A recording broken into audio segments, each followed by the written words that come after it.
Motion क्या होता है। तो what is simple harmonic motion, हमने देखा था कि simple harmonic motion is a motion in A straight line in which force acting on the particle is always directed toward the mean position and is proportional to the displacement measured from the mean position। तो इसके जो best example है, दो example, एक तो simple pendulum example है, जब हम स्मॉल थीटा लेते हैं, डिस्प्लेसमेंट कितना करें, स्मॉल करेंगे, तो इसको हम बोलेंगे angular simple harmonic motion. Second, the most important spring mass system, तो मास अटैच टू स्प्रिंग जब रिलैक्स पोजिशन में, ये रिलैक्स पोजीशन में है, इसका मतलब इस पर कोई फोर्स नहीं, फोर्स इक्वल टू जीरो। तो मीन पोजीशन बोलो या इसको इक्विलिब्रियम पोजीशन बोलो। अब हम इसको क्या करते हैं, स्ट्रेच करते हैं toward the positive x direction. तो हम देखते हैं कि यहाँ जब एक्स डायरेक्शन पे इसको स्ट्रेच किया तो force F equal to minus k x acting towards the mean position, ठीक है, and force is proportional to x and motion is along a straight line. फिर जब ये कंप्रेस होगी, this is in the stretch position. जब हमने इसको compress कर दिया, कंप्रेस होगी, जब ये कंप्रेस होगी तो force is again towards the mean position F equal to minus k x as shown in the figure, ठीक है। तो this is an example of the simple harmonic motion. Now today we will discuss about the equation of SHM and its solution. Let us see equation of simple harmonic motion. So let us take a particle of mass m moving along plus x direction and under the action of a force F equal to minus kx. So this particle will execute simple harmonic motion. From Newton's second law, acceleration is equals to F by m. This is equals to minus k upon m into x. कल हमने देखा था कि हमने k upon m को क्या माना था, positive constant omega square. So acceleration is equal to minus omega square into x, equation number second. We know that acceleration क्या होगा, rate of change of velocity. So और वेलोसिटी क्या होता है, rate of change of displacement. तो इसको जब यहाँ v को यहाँ रखेंगे तो एक्सेलरेशन क्या होगा, this is double derivative of D square x upon d t square. तो हम इसको यहाँ रख देते हैं, एक्सेलरेशन की जगह d square x upon d t square equal to minus omega square x.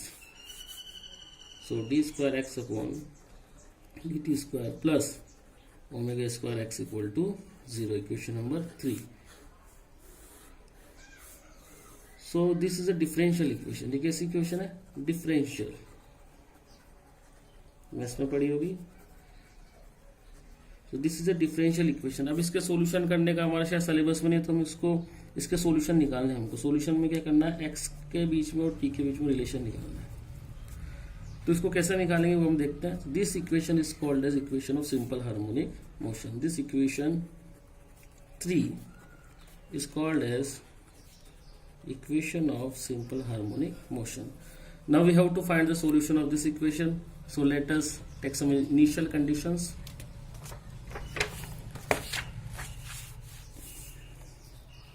So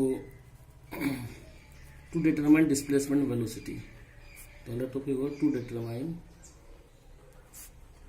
displacement as a function of time.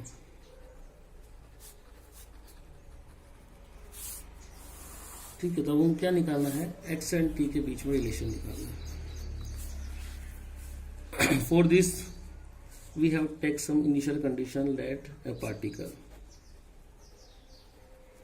Of mass m is at position, ये इसकी position x equal to 0। Initially particle की इस position पे x 0 पर, at time t equal to 0। Let a particle of mass m is at position x0 at time t equal to 0। उसके बाद particle कहाँ आ गया, t टाइम पर, x पर, एट टाइम t। इसकी वेलोसिटी कितनी है यहाँ पर, v। Now after time t, its velocity, its position is at x, having velocity v, having velocity v. यदि हम ये मान लें कि जो पार्टिकल जो ऑसिलेट करेगा वो मैक्सिमम डिस्प्लेसमेंट ए, इस साइड पे और इधर माइनस ए, इनके बीच में ही ऑसिलेट कर रहा है, ठीक है। तो मैक्सिमम डिस्प्लेसमेंट जहाँ हो जाएगा ए पर, उस केस में यहाँ पर v इक्वल टू हो जाएगा हमारे पास 0। वेलोसिटी कितनी हो जाएगी मैक्सिमम डिस्प्लेसमेंट पर पार्टिकल की? 0, ठीक है। तो motion is confined between two amplitudes, so we know that a equal to minus of omega square into x, equation number 1. We can write a equal to dv upon dt is equal to minus omega square into x. Now we can write this as dv upon dx into dx upon dt, this is equals to minus of omega square into x. तो dx upon dt क्या बन गया? Velocity v। तो हमारे पास equation बन गई v dv by dx equal to minus of omega square into x. Integrate कर दो इसको और dx को, सॉरी dx को उधर ले जाओ, अब इसको इंटीग्रेट कर दो। तो v dv, जब x कितना है आपके पास, x आपके पास कितना है जब टी टाइम पर, इसमें इधर तो v है और इधर x है, तो जब x है तो वेलोसिटी आपकी v है, और जब एम्पलीट्यूड a है तो वेलोसिटी अपनी 0 है। ये लिमिट्स लगा दी, इंटीग्रेशन कर दो v square upon 2 equal to minus omega square x square upon 2, limits put कर दो, a x 0 v, तो minus of v square upon 2 equal to minus omega square upon 2 a square minus of x square, minus से minus cancel, तो v square is equal to omega square a square minus x square, और v equal to omega under root of a square minus x square. तो ये जो relation हमको मिल गया, किस किस के बीच में मिल गया? v के बीच में और x के बीच में मिल गया। अब इससे हमको क्या निकालना है? x और t में रिलेशन निकालना है। तो v का क्या कर दोगे? Differentiation dx upon dt, v equal to dx upon dt होता है, वी नो दैट, इसका इंटीग्रेट कर देंगे इसको। सो v की जगह हम लिख देंगे dx upon dt equal to omega under root of a square minus x square. So dx upon under root of a square minus x square is equals to omega into dt. Again put the limits, t equal to 0 पर x equal to x0 और t equal to t पर x। so इसका जो integration होगा क्या होगा? Sine inverse x upon है। so we'll get sin inverse of x by a, limit from x to x0 is equals to omega t limit from t to 0. तो sin inverse x upon a minus sin inverse x naught upon a equals to omega t.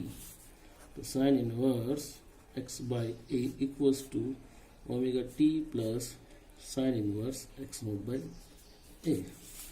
ये क्या है? ये this is angle, इसको हम मान लेते हैं लेट अस फाई।